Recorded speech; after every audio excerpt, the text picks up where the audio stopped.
Everyone, welcome to our channel technical shadow. आज मैं आ चुका हूँ आपके साथ एक और न्यू इंटरेस्टिंग वीडियो लेके। गाइस, इस वीडियो में हम बताने वाले हैं आज के टाइम में जो डीडी बाईपास बॉट होते हैं, जैसे बाईपास बॉट होते हैं जो यूआरएल शॉर्टनर को बाईपास करते हैं, उन्हें कैसे स्टॉप करेगा गाइस। ठीक है, जैसे कोई भी शॉर्टनर का यूआरएल होता है शॉर्ट करा हुआ, उसे बाईपास करके ये बॉट क्या करते हैं, गेट लिंक पे जो अपना मेन यूआरएल रहता है ओरिजिनल, उसको है ना टारगेट करके ये ओरिजिनल यूआरएल देते हैं। बट इससे अपने ट्रैफिक पे काफ़ी इफेक्ट पड़ रहा है और काफ़ी यूजर्स परेशान हो रहे हैं। तो इसे फिक्स करने की आपने कितनी बार कोशिश की होगी, बट असफलता ही मिली होगी, क्योंकि आप फिक्स करते हो हर 2 दिन बाद न्यू अपडेट में आपको न्यूज़ ये लोग सॉल्व कर देते हैं गाइस। ठीक है, मैं इनसे काफ़ी परेशान होकर मैंने एक सिक्योरिटी सिस्टम बनाया था।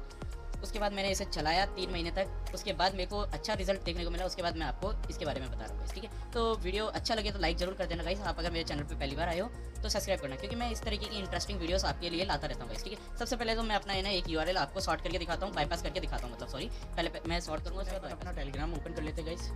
ये जो बॉट बाईपास बॉट होता है, ये उसका ग्रुप है। इसमें ढेर सारे बॉट ऐड है जो हमारी यूआरएल को बाईपास करके देते हैं गाइस। ठीक है, बहुत ही एक जैसे डीडी बॉट हुआ, निक बॉट हुआ, ऐसे कई बॉट है जो यूआरएल को बाईपास करके देते हैं। तो हम सबसे पहले एक यूआरएल बाईपास करके दिखाते हैं अपना। उसके बाद हम है ना प्रोटेक्शन ऑन करके इस बाईपास को रोक के दिखाएंगे गाइस। ठीक है, तो सबसे पहले हम क्या करते हैं, अपने वेबसाइट पे चल जाते हैं, अल्फा लिंक्स पे, जो मेरा शॉर्टनर है। ठीक है, इस पर यहाँ पे एक यूआरएल शॉर्ट करता हूँ, जैसे मैं yt.in। ठीक है, एंटर देता हूँ, ये मेरे को न्यू यूआरएल मिल जाएगा। इसे मैं कॉपी करके यहाँ पे ग्रुप में आके लिखता हूँ /b स्पेस यूआरएल पेस्ट करता हूँ एंड देन सेंड करता हूँ मैं। तो देखिएगा इस कुछ टाइम में ये मेरे को है ना बाईपास करके दे देगा मेरा यूआरएल। उसके बाद मैं प्रोटेक्शन ऑन करके है ना आपको बताऊंगा कि है ना ये बाईपास कर पा रहा है या नहीं कर पा रहा है। मैंने इस मेथड को ऑलरेडी 3 मंथ्स पहले ही चेक करके है ना, उसके बाद ही इस पर है ना परफेक्ट वीडियो बना रहा हूँ प्रॉपर गाइस। ठीक है, इंस्टॉलेशन बहुत ईजी है, इंस्टॉलेशन की आप टेंशन मत लीजिए। और अगर आपको कोई भी दिक्कत हो इस वीडियो में इंस्टॉलेशन में या अनदर कोई भी चीज़ में, तो आप वो मेरे को कमेंट कर सकते हैं। कमेंट में मैं अगर सॉल्व होने वाला इशू होगा जो कमेंट में सॉल्व हो जाए, मैं कमेंट में समझा दूंगा। अदरवाइज मैं आपसे कांटेक्ट कर लूँगा टीजी पे, आप अपना यूज़र नेम छोड़ दीजिएगा। ठीक है गाइस, बहुत ही सिंपल है। ये अभी हमारा बाईपास कर रहा है, ये हमने यूआरएल इसे भेजा है, ये अभी बाईपास हो रहा है गाइस। ठीक है, ये ऑलरेडी कम से कम 50 सेकेंड्स ऐसे समथिंग टाइम लगाता है, क्योंकि मैंने भी एक प्रोटेक्शन लगा रखा था, उसकी वजह से ये इतना टाइम लगाता है। ये देखिएगा इस yt.in, ये हमें जो है हमारा ओरिजिनल यूआरएल है वो मिल चुका है गाइस। ठीक है, अब मैं क्या करता हूँ, अपने फ़ोन से या पीसी से फ़ोन से कर लेता हूँ, क्योंकि मैं इसका एडमिन एरिया नहीं दिखाना चाहता। आप जानते हो कोई भी ओनर है ना अपना एडलिंक फ्लाई का एडमिन एरिया नहीं दिखाता है। ठीक है, अब मैं फ़ोन से अपना है ना सिक्योरिटी सिस्टम ऑन कर दिया है। अब मैं क्या करता हूँ, एक न्यू यूआरएल जनरेट करता हूँ, क्योंकि ये ओल्ड वाला यूआरएल तो इसके लॉग्स में सेव हो चुका है। अब ये है ना बाईपास बार बार नहीं करेगा, इसलिए है ना ये वही ओरिजिनल उठा के दे देगा डायरेक्ट। तो मैं एक न्यू यूआरएल शॉर्ट करता हूँ, जैसे youtube.com। ठीक है, इस यूआरएल को शॉर्ट करके इसे बाईपास करके दिखाता हूँ, अगर क्या ये बाईपास कर पा रहा है या नहीं कर पा रहा है गाइस। ठीक है, यहाँ पे लिखते हैं /b स्पेस, अपन ये यूआरएल पेस्ट करते हैं और देखते हैं कि ये बॉट जो है बाईपास कर पाता है कि नहीं गाइस। ठीक है, आपको कोई भी इशू हो बेझिझक आप आके वैसे कमेंट में पूछ सकते हैं, मैं उस हर चीज़ का रिप्लाई देता हूँ गाइस। वीडियो अच्छा लगे तो लाइक करना और चैनल को सब्सक्राइब करना तो मत भूलना गाइस। ठीक है, सब्सक्राइब से नोटिफिकेशन बेल ऑन कर लेना, ताकि मैं कोई भी वीडियो लाऊँ उसका नोटिफिकेशन आपको पहले मिल सके। ठीक है, ये हम बाईपास कर रहे हैं। इसमें क्या चीज़ यूज़ हुई वो चीज़ भी मैं बताऊंगा, जिससे ये बॉट जो है बाईपास नहीं कर पा रहा हमारी यूआरएल को, क्या क्या मेथड है और सिक्योरिटी इंप्रूवमेंट के सब बताऊंगा। ठीक है, इस इंप्रूवमेंट बहुत ही अच्छा होता है इसमें। ये हम वेट कर रहे हैं, ये हमारा बाईपास कर रहा है, बट कुछ टाइम में ये हमको एरर दे देगा कि ये जो यूआरएल है बाईपास नहीं हो पाएगा इस। ठीक है, ये देखिए bypass for this URL not working, इसने साफ साफ डिनाई कर दिया। हमने जैसे सिक्योरिटी सिस्टम ऑन करा वैसे ही ये जो है बॉट बाईपास नहीं कर पाएगा इस। ठीक है, ये क्यों नहीं कर पाया मैं बताता हूँ आपको। जो हम क्या करते हैं, सबसे पहले हम जाते हैं, मैं सिक्योरिटी सिस्टम, सबसे पहले अपन गेटलिंक पेज पे जाएंगे। इसमें जो बाईपास सिक्योरिटी सिस्टम मैंने ऐड करा है कि बाईपास ना हो, वो गेटलिंक पेज पे है गाइस। ठीक है, इंपॉर्टेंट चीज़ ही वहीं पर है। तो अब हम अपने गेटलिंक पेज पे चलते हैं। मैं ये यूआरएल कॉपी कर लेता हूँ अगेन से दिखाने के लिए। मैंने ऑलरेडी ये सब डोमेन पे इस्तेमाल कर रखा है, तो सब डोमेन पे ही दिखाऊंगा। मेरा सब डोमेन था AI3। जैसे कि मैंने बताया था कि हम एड लिंक फ्लाई, मतलब जैसे सेफ लिंक को है ना इंटीग्रेट करने के लिए सब डोमेन का यूज़ करते हैं, तो सब डोमेन का डायरेक्टरी को सेम डायरेक्टरी बनाते हैं। ठीक है, एड लिंक फ्लाई की। तो यहाँ पे देख सकते हैं गूगल लॉगिन आ गया। अब आप बोलोगे गाइस ये है ना हर यूज़र को शो होगा, यूज़र परेशान होगा। आपका क्वेश्चन यही रहेगा, मेरे को भी बहुत इशू हुआ था जब मैंने ये बनाया था, लेकिन इतना अच्छा इंप्रूवमेंट नहीं था। बॉट क्या करता है कि है ना हर बार अलग अलग प्रॉक्सी लगा के, अलग अलग वीपीएन लगा के हमारे गेट लिंक तक जाता है गाइस। ठीक है, इससे अपना है ना एडसेंस को भी इफेक्ट पड़ता है, और प्लस है ना जो यूज़र्स है उनको भी दिक्कत होता है, क्योंकि उनका ट्रैफिक कम हो जाता है। ये हर यूज़र को नहीं आएगा गाइस। बॉट के पास गूगल अकाउंट होता नहीं है, जिसकी वजह से वो कंटिन्यू कर नहीं सकता है। ठीक है, कंटिन्यू, हमारे पास गूगल अकाउंट है तो हम यहाँ से गूगल पे क्लिक करके कंटिन्यू कर सकते हैं बड़ी आराम से, लेकिन बॉट के पास नहीं होता और मल्टी टाइम्स गूगल अकाउंट बना भी नहीं सकता है, क्योंकि गूगल का जितना सिक्योरिटी होता है, जैसे हमने गूगल अकाउंट सेलेक्ट करा कंटिन्यू बटन आ गया। लेकिन तुम्हारा सवाल ये रहेगा, हर यूज़र को ये गूगल लॉगिन आएगा तो यूज़र अनलॉक नहीं करेंगे, यूज़र लाइव कर देंगे। तो गाइस ये जो अपडेटेड वर्जन बनाया मैंने सिक्योरिटी में, उसमें गूगल लॉगिन हर यूज़र को नहीं आएगा, ठीक है गाइस। उसमें गूगल लॉगिन बस उन यूज़र्स को आएगा जिनका अर्निंग काउंट नहीं होता है, ठीक है। जैसे अपने सॉफ्टवेयर में उनका अर्निंग काउंट नहीं हो, अपना अर्निंग एडलिंग फ्लाई में है ना तब काउंट नहीं होता जब एक ही यूज़र मल्टीपल टाइम्स है ना अपना जो लिंक है अनलॉक करे, क्योंकि आपने है ना लगा रहता है कि views count, 1 view count, 2 view count, ये लगा रहता है, अपन इनेबल करते हैं 1 व्यू काउंट पे, ठीक है गाइस। तो उसके बाद अदर कोई व्यू आता है उसी सेम यूज़र का, तो वो नो अर्निंग में काउंट होता है। तो ये जो गूगल लॉगिन है ना ओनली उन्हीं बंदों को शो होगा जिनका अर्निंग काउंट नहीं हो रहा है, ठीक है गाइस, उन्हीं यूज़र को शो होगा। जैसे है ना बॉट क्या करता है, मल्टी टाइम्स अपने यूआरएल है ना ओपन करता है, तो उसका एक ही व्यू, सिंगल व्यू काउंट होगा, अदर सेकंड टाइम जो आता है वो काउंट नहीं होगा गाइस, ठीक है। तो इसके लिए अब मैं है ना एक और चीज़ बता देता हूँ, मैं अपने जो डेमो वाला है उसे ओपन कर लेता हूँ, डेमो सॉर्टनर। उसमें एक और इम्पोर्टेंट चीज़ बतानी है मेरे को, एक और इम्पोर्टेंट चीज़ बतानी है। अपन ये जो सिस्टम इंस्टॉल करेंगे तो अपन को एडलिंग फ्लाई में एक चीज़ जरूर करनी है गाइस, जो हर एडलिंग फ्लाई में ऑप्शन होता है अर्निंग पे जाके, यहाँ पे जो प्रॉक्सी, आईपी प्रॉक्सी, इसका ज़रूर यूज़ करना। जो मैं सिक्योरिटी सिस्टम इंस्टॉल कराऊंगा उसमें इस चीज़ का इंपॉर्टेंट यूज़ है। अगर आप देखो, हर सॉफ्टवेयर वाला थोड़ा बहुत इन्वेस्टमेंट कर सकता है, ठीक है, थोड़ा क्या पूरा ही कर सकता है गाइस, ठीक है। अगर नहीं भी कर सकते तो कोई बात नहीं है भाई, यहाँ पे फ्री प्लान भी है तो पेड प्लान भी है, ठीक है गाइस। तो यहाँ पे फ्री प्लान में 1000 अगर आपका पर डे 1000 व्यू आ रहा है तो इससे आप कर सकते हो, ठीक है, इसे आप यूज़ में ले सकते हो, इसे ये अप्लाई कर सकते हो, ये आपको पता ही होगा, ठीक है, ये अप्लाई करके रखना है गाइस। अब मैं इसका सेटअप बता देता हूँ, सेटअप कैसे करना है गाइस, ठीक है। ये क्या करता है कि यूज़र जो प्रॉक्सी वीपीएन लगा के आता है उसे डिटेक्ट करता है, और उसका जो अर्निंग होता है अपने सॉफ्टवेयर में काउंट नहीं होता है, और अपने सॉफ्टवेयर में काउंट नहीं होगा तो है ना गूगल लॉगिन मांगेगा, गूगल लॉगिन मांगेगा तो बॉट बाईपास नहीं कर पाएगा, नॉर्मल यूज़र कर सकता है गाइस, ठीक है। वन टाइम, फर्स्ट टाइम अगर यूज़र ओपन करता है, सेकंड टाइम ओपन करता है तो यूज़र के पास गूगल लॉगिन नहीं आएगा, उसके पास शो नहीं होगा। लेकिन वो 5-5 बार अगर यूज़र है ना ओपन करेगा, गेट लिंक करने की कोशिश करेगा, तो उसके पास है ना गूगल लॉगिन का ऑप्शन आ जाएगा। जो रियल यूज़र होगा वो गूगल से लॉगिन करके गेट लिंक पा लेगा, और जो बॉट है उसे गेट लिंक नहीं मिलेगा गाइस। सिक्योरिटी सिस्टम इतना सा फंडा है और इसे कोई बॉट बाईपास नहीं कर पाया। मैं 3 मंथ हो गए इसे यूज़ करते हुए गाइस, ठीक है। अब आप जान लेते हैं इसका सेटअप कैसे होगा गाइस, ठीक है। सेटअप स्टार्ट करते हैं। सेटअप बहुत ईजी है, पैनिक नहीं होना, वीडियो बस ध्यान से देखना विदाउट स्किप के साथ। बताता हूँ इसका इंस्टॉलेशन कैसे करना है। इसका इंस्टॉलेशन करना बहुत ईजी है, ओनली 2 स्टेप में आप इसको इंस्टॉलेशन कर सकते हैं गाइस, ठीक है। फर्स्ट स्टेप अपना cpan और PHP एडमिन का रहेगा, और सेकंड स्टेप अपना एडलिंग फ्लाई के अंदर से ही रहेगा, ठीक है। तो सबसे पहले हम क्या करेंगे, अपन को ये इंस्टॉलेशन करने के लिए हमको 2 फाइल चाहिए। मैं दिखा देता हूँ कौन सी 2 फाइल्स है। ओनली 2 फाइल्स अप्लाई करते ही आपका ये सिक्योरिटी सिस्टम है जो लग जाएगा। एक तो ये जिप फाइल है, और सेकंड ये अपना है ना SQL है। ये 2 चीज़ अप्लाई करती है, अपना जो सिक्योरिटी सिस्टम है इंस्टॉल हो जाएगा अपने एडलिंग फ्लाई में। और मैं इसे इंस्टॉलेशन करके बताता हूँ। इंस्टॉलेशन करने के दिखाने के लिए मैंने आपको है ना एडलिंग फ्लाई, मतलब आपके लिए आप एक नए डोमेन पे एडलिंग फ्लाई अप्लाई कर दिया है, ठीक है। इसमें मैं पहले लॉगिन करके दिखा देता हूँ कि इसमें है ना कोई भी ऑप्शन ऐसा नहीं आ रहा है, ठीक है। 1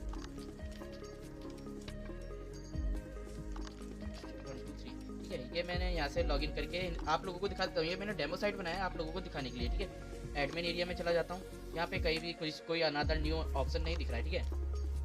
अब हम क्या करते हैं, नीचे सेटिंग्स में आते हैं, सोशल लॉगिन्स में आते हैं। यहाँ भी आपको अनदर कोई भी ऑप्शन नहीं दिख रहा है। पैनल में आने के बाद मैं क्या करता हूँ, फाइल मैनेजर में अपन को अपने एडलिंग फ्लाई के रूट डायरेक्टरी में ही करना है। मैं अगेन से बोल दे रहा हूँ गाइस, ठीक है। ध्यान से देखना, ये इंपॉर्टेंट मतलब इंपॉर्टेंट चीज़ है, इंपॉर्टेंट पॉइंट यही है, ठीक है। तो सबसे पहले अपन को क्या करना है, यहाँ अपलोड पे जाना है। अपलोड पे अगर आप है ना मल्टी डोमेन्स का यूज़ करते हो तो मल्टी डोमेन्स का यूज़ करना है। अपन को क्या करना है, जैसे कि कुछ लोग करते हैं कि है ना सब डोमेन पे अपना है ना एडलिंग फ्लाई इंस्टॉल करते हैं और एक मेन डोमेन पे करते हैं। वो इसलिए करते हैं ताकि है ना जो अपना रिडायरेक्शन है वो सही से हो जाए, जैसे सेफ लिंक होता है वो अच्छे से लग जाए। अगर आप वो मल्टी डोमेन यूज़ करते हो तो अपन को ये फाइल दोनों डायरेक्टरी में, एक तो अपने सॉफ्टवेयर की रूट डायरेक्टरी और है ना जो सब डोमेन है उसकी रूट डायरेक्टरी, दोनों में अपलोड करनी है गाइस, ठीक है। यहाँ अपलोड पे क्लिक करते हैं अपन, और अब सेलेक्ट फाइल पे क्लिक करके ये SRC अपन अपलोड कर देते हैं, ठीक है। ये मैं ओवरराइट कर देता हूँ, मैंने अपलोड कर रखी थी ऑलरेडी एक बार दिखाने के लिए। उसके बाद नीचे आके अपन को एक फाइल मिलेगी जिप अपनी, उसे एक्सट्रैक्ट कर देना है। ये मैंने एक्सट्रैक्ट कर दिया। अब अगर आपने सब डोमेन क्रिएट कर रखा है तो सब डोमेन वाली फाइल में जाके अपन को ये फाइल वहाँ पे भी एक्सट्रैक्ट कर देनी है, ठीक है। उसके बाद अपन को अपने PHP एडमिन में चले जाना है। मैं अपने PHP एडमिन में चला अपना है ना डाटाबेस सेलेक्ट करना है, तो मैं अपना डाटाबेस सेलेक्ट कर लेता हूँ। इतना आप नॉर्मली जानते हो कि अगर आप एडलिंग फ्लाई सॉर्टनर यूज़ कर रहे हो, खुद का बना के चला रहे हो, तो ये चीज़ें नॉर्मल सी कॉमन चीज़ें आपको आती है। मैं इन सबको शुरू से एंड तक अगेन नहीं बताने बैठूँगा। अपने डाटाबेस में चले जाना है, उसके बाद इंपोर्ट पे क्लिक करना है और सेकंड वाला फाइल यहाँ पे अपलोड करना है। चूज़ आ फाइल पे क्लिक करके सेकंड वाला फाइल ओपन कर देना है एंड नीचे इंपोर्ट कर देना है गाइस। इतना आप करोगे, उसके बाद है ना अपन को ये PHP एडमिन और cPanel अपन को क्लोज कर देना है गाइस, ठीक है। अब अपन क्या करेंगे, यहाँ पे रिफ्रेश करते हैं। अब मैं ये डेमो साइट पे आ गया, आपने रिफ्रेश करा, अपन को अब कुछ नए ऑप्शन अलग से दिख रहे होंगे, जैसे कि ये वाला ऑप्शन जो है आपको अलग से दिख रहा होगा। तो अब अपन को क्या करना है, इसे यस करना है। यहाँ पे आपको एक की डालनी पड़ेगी जो क्लाइंट आईडी रहती है, ठीक है। उसके लिए अब अपन क्या करते हैं, गूगल पे लिखते हैं, एक सेकेंड, यहाँ पे लिखते हैं गूगल लॉगिन।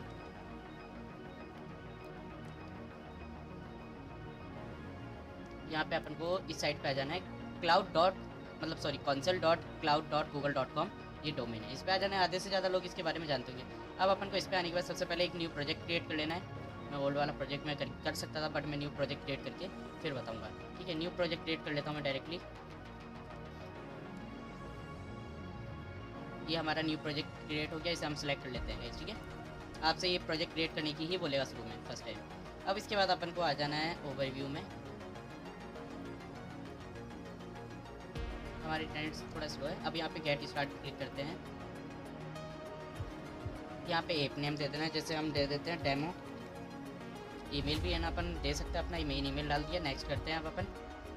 अब यहाँ पे है ना इंटरनल एक्सटर्नल, तो अपन क्या करते हैं, एक्सटर्नल पे क्लिक करते हैं एंड नेक्स्ट करते हैं। अब यहाँ पे अपना कॉन्टैक्ट ईमेल फिल कर देना है, जैसे डेमो में कुछ भी डाल देता हूँ एग्जाम्पल के लिए,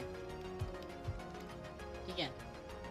नेक्स्ट करते हैं, एग्री पे क्लिक करके कंटिन्यू करते हैं, क्रिएट कर देते हैं। गाइस वीडियो स्किप मत करना, नहीं तो इसमें आपको काफ़ी सारी चीज़ें जो है आप मिस कर दोगे, काफ़ी अच्छी अच्छी चीज़ें जो मेन इंपॉर्टेंट पॉइंट होते हैं। अब अपन को क्रिएट ऑथ क्लाइंट पे क्लिक करना है। अब यहाँ पे अपन को वेब एप्लीकेशन सेलेक्ट कर लेनी है। अब यहाँ पे अपन को ये ऑथराइज स्क्रिप्ट वाले इस वाले सेक्शन में ऐड करना है। ऐड पे क्लिक करते हैं, यहाँ पे अपने डोमेन का नाम लिख देते हैं। जैसे मैं यहाँ पे अपना डोमेन जो है वो कॉपी कर लेता हूँ,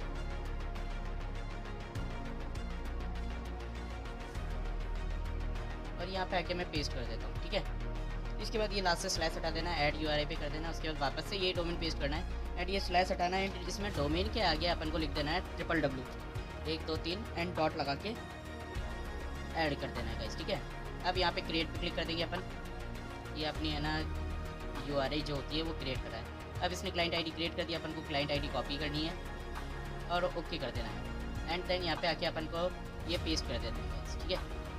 ये अपना हो गया, मैंने ये डेमो पे बताया गाइस। अब ये इनेबल हो गया, आप अपना कोई भी बॉट जो बाईपास बॉट होता है कोई भी अपना बाईपास नहीं कर पाएगा गाइस, ठीक है। बहुत ही ईजी इंपॉर्टेंट चीज़ रहेगी उन लोगों के लिए जो है ना सब डोमेन का यूज़ करते हैं, जैसे मेन डोमेन नहीं सब डोमेन का यूज़ करते हैं, जो मेन डोमेन के सेम डायरेक्टरी रखते हैं। जैसे सब डोमेन रहता है उसकी सेम डायरेक्टरी, उसकी डायरेक्टरी मेन सेम डायरेक्टरी होती है एडलिंग फाइल की। उन लोगों के लिए इंपॉर्टेंट एक चीज़ रहेगी, जैसे उन लोगों को क्या करना है, जैसे आपने है ना अभी मैं बता देता हूँ, आपने एक चीज़ यहाँ पे ऐड करी, यहाँ पे अपने शॉर्टनर का URL जो है वो ऐड करा था मैंने, जैसे डेमो वाले का ऐड करके बताया था। वो क्या करेंगे, उनके पे है ना वर्क करेगा, लेकिन है ना गूगल में दिक्कत आएगा, थोड़ा इशू आएगा, ठीक है। तो उन लोगों को यहाँ पे है ना इस जगह पे अपना सब डोमेन जो होता है ना, सब डोमेन उसका URL ऐड करना है, ना कि अपने मेन एडलिंग फ्लाई का URL आपको ऐड करना है। जो मैं ये बस उन लोगों के लिए है जो है ना सब डोमेन का यूज़ करते हैं रिडायरेक्शन वगैरह के लिए, ठीक है, सेम डायरेक्टरी रख के, ये उन लोगों के लिए है। तो यहाँ पे आपको अपना सब डोमेन ऐड करना है, मेन डोमेन नहीं करना है। और जो सब डोमेन का यूज़ नहीं करते वो लोग अपना मेन डोमेन ऐड कर सकते हैं गाइस, ठीक है। अब अपन क्या करते हैं, सबसे पहले है ना अपने एक लिंक में है ना अनलॉक करके दिखाता हूँ। इस पर ऑलरेडी मेंबर एरिया में के बाद मैं एक न्यू लिंक शॉर्ट करता हूँ, जैसे कुछ भी डाल के मैं डॉट लगा के एंटर दे देता हूँ। एक न्यू URL मेरे को शॉर्ट होकर मिला, इसे मैं कॉपी करता हूँ और न्यू टैब में ओपन करता हूँ। न्यू टैब में ओपन करने से पहले मैं अपने साइट का कैचे क्लियर कर लेता हूँ, या कुकी डाटा जो भी है, ठीक है। इस टैब को क्लोज कर दिया मैंने, यहाँ पे पेस्ट करा एंड देन एंटर दिया गाइस, ठीक है। यहाँ पे मेरे को कोई भी गूगल जैसा लॉगिन जैसा कोई भी सिस्टम शो नहीं हो रहा है, ठीक है। ये नॉर्मल यूज़र, ये वन टाइम मैंने क्या ऑलरेडी एक्चुअल में एक बार ओपन करके देख लिया है, जिस वजह से मेरा ये गूगल लॉगिन दिखा रहा है। जो बॉट होता है ना वो इसी की वजह से रुकता है। बॉट क्या करता है, यहाँ पे आता है, मतलब मेरे व्यू का अभी कोई अर्निंग शॉर्ट में काउंट नहीं हुआ, इसलिए मेरे से गूगल लॉगिन रिक्वेस्ट मांगा गया है, ठीक है। अब मैं क्या करता हूँ, सबसे पहले अपने जो डेमो साइट है उसका है ना जो IP व्यू काउंट होता है ना, पर IP paid IP view count, उसे मैं बढ़ा देता हूँ। मैंने एक्चुअली में 1 पे सेट कर रखा है। जैसे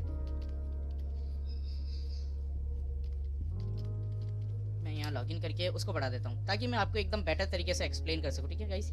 सबसे पहले मैं आता हूँ सेटिंग्स में और अपना IP व्यू बढ़ा देता हूँ।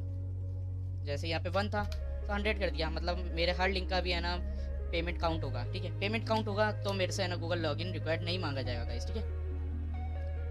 ये यहाँ पे काउंटिंग चल रहा है और गेट लिंक हो जाएगा बड़े आराम से। ये गेट लिंक हो गया।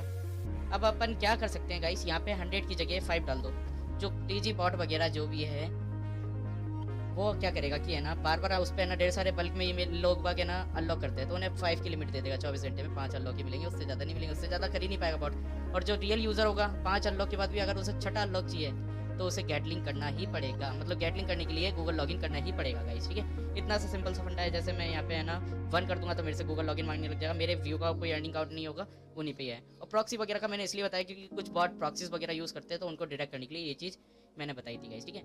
और एक और चीज़ है, इसमें आप जब सोशल लॉगिन्स में आओगे, यहाँ पे आने के बाद नीचे आपको यहाँ पे है ना मैक्सिमम में 500 कर देना, ठीक है। और यहाँ पे 24 आवर्स ही रहने देना, ठीक है। अब अपन मिलते हैं अपनी नेक्स्ट वीडियो में, अब तक के लिए इतना ही।